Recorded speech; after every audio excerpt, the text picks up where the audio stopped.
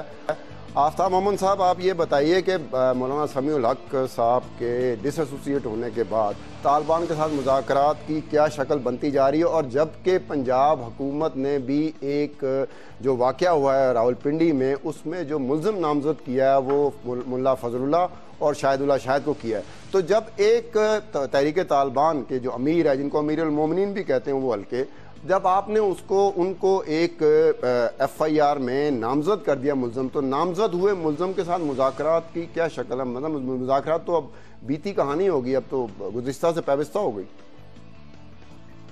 جی دراصل اس طرح ہے کہ گزشتہ دنوں جب یہ خبر سامنے آ گئی کہ وزیر اعظم پاکستان میاں محمد نواز شریف نے جمعیت علماء اسلام جو سمیع الحق گروپ ہے اس کے سربراہ مولانا سمیع الحق کو یہ ٹاسک دے دی کہ طالبان سے جو مذاکراتی پراسس ہوں گے آپ اس میں حصہ لیں گے, یعنی آپ اس کے سربراہ ہوں گے اور آپ اس طرح معاملہ ڈیل کریں گے.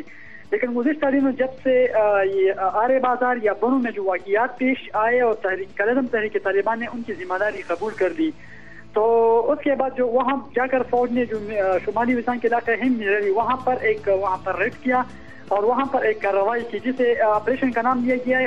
البتہ اسے آپریشن ہم نہیں کہہ سکتے, یہ بس وہ ایک عارضی کارروائی تھی جی. اور جب سے بھی اس طرح کے واقعات ہوں گے تو اس طرح کے رد عمل فوج بھی ظاہری بات ہے وہ تو ویسے چپ نہیں بیٹھے گی, وہ بھی اپنی کارروائی ہی کرے گی.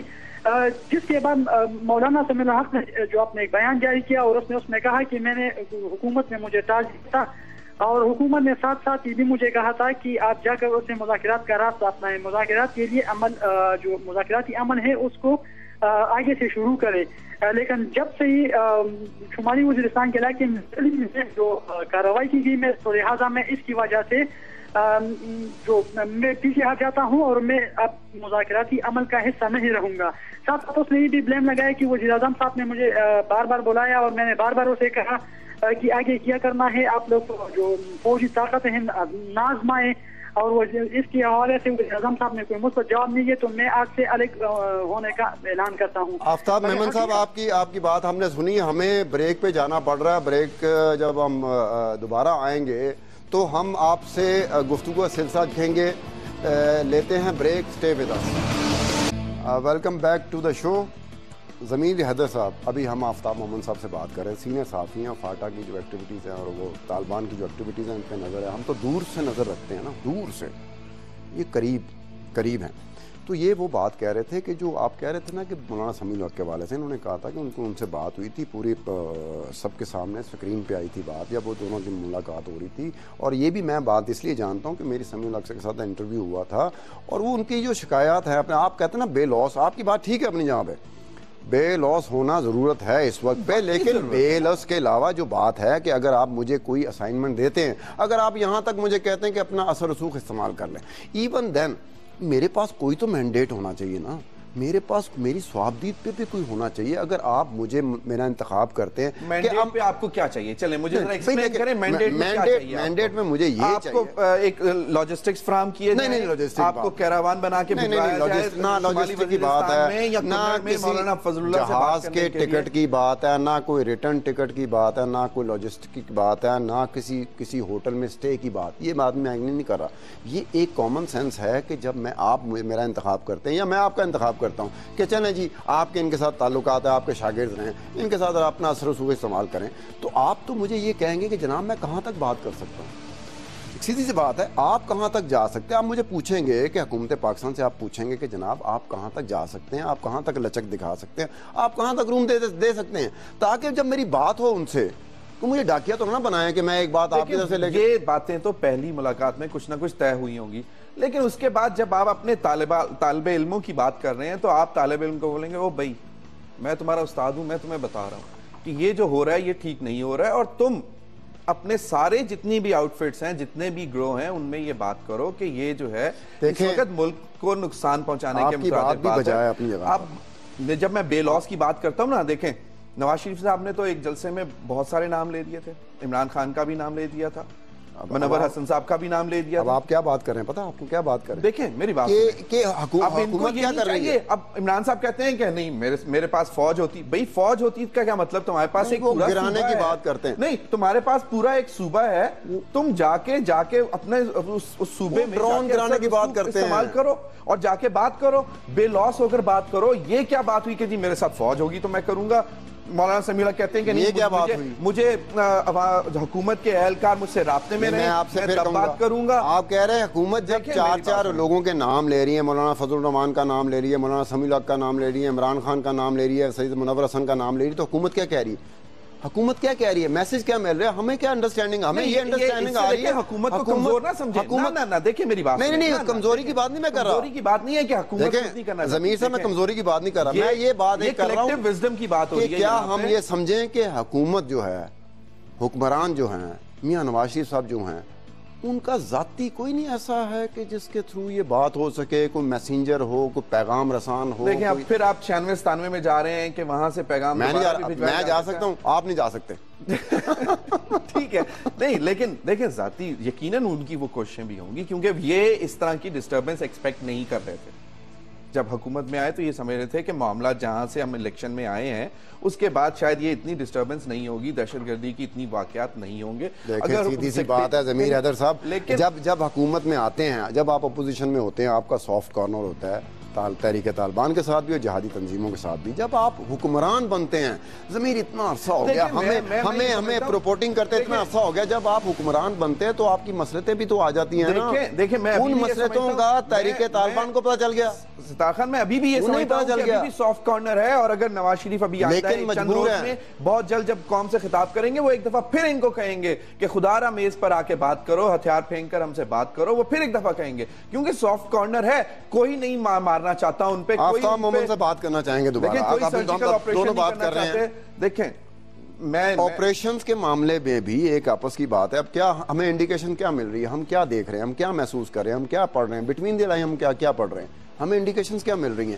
ہمیں انڈیکیشن ایسے مل رہی ہیں کہ آپریشن انیویٹیبل ہو چکا ہوا ہے, آپریشن ہونا ہے, بہت بڑا آپریشن, بہت بڑا سرجیکل نہیں, لیکن بڑا نہیں ہوگا. لیکن میری جو بات ہے نا, میری یہ بات ہے کہ وہ تو پورے ملک میں پھیلے ہوئے, اربن ایریاز میں پھیلے ہوئے, آپ مجھے بتائیں کہاں پہ آپ یہ آپریشن. میری بات سنیں, آج تک مجھے اس بات کی سمجھ نہیں آئی کہ آپریشنز کی بات کی جاتی ہے, لیکن آپریشن جس کو آپریشن کہتے ہیں, میرے خیال میں آپریشن تو ٹکڑوں میں ہو رہا ہے.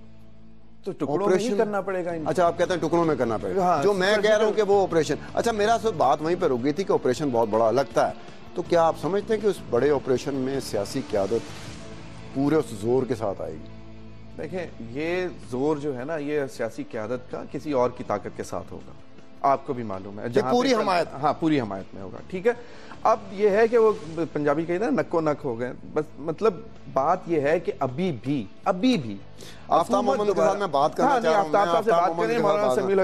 آفتاب مومن صاحب آپ بتائیں, یہ ساری صورتحال کے بعد کیا میری بات مولانا سمیع اللہ صاحب سے ہوئی تھی, تو میں نے کہا کہ کیا طالبان گفت و شنید پہ آ جائیں گے, تو انہوں نے کہا تھا, لفظ استعمال کیا تھا, میں کوٹ ان کوٹ کہہ رہا ہوں کہ طالبان بھی تنگ آئے ہوئے ہیں, وہ بھی تھک گئے ہیں. آپ کیا سمجھتے ہیں, طالبان تھک گئے ہیں, تنگ آئے ہوئے ہیں, یا طالبان پھر ری گروپ ہو